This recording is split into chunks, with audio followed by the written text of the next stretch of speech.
पितृपक्ष की कथा। पितृपक्ष हिंदू धर्म का एक महत्वपूर्ण पर्व है जिसमें अपने पूर्वजों का श्राद्ध किया जाता है। इस दौरान पितरों को तृप्त करने के लिए विशेष प्रकार का भोजन बनाया जाता है।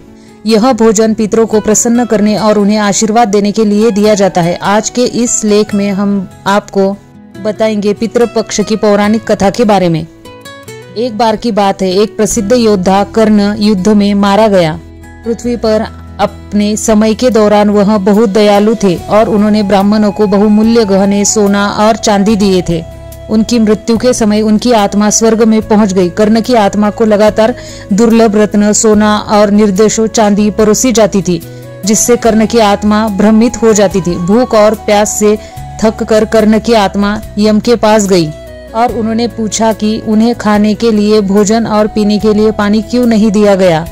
यह तब हुआ जब भगवान यम ने कर्ण की आत्मा को सूचित किया कि जब वह पृथ्वी पर था तो उसने केवल गहने और मूल्यवान धातुएं दान में दे दी, लेकिन कभी भोजन या पानी नहीं दिया।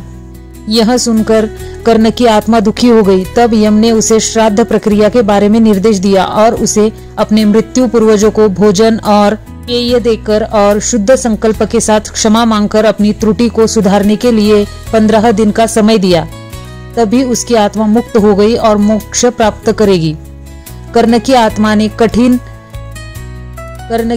ने वही किया जो यम ने आदेश दिया था और तब से श्राद्ध पूरा करने की परंपरा चली आ रही है।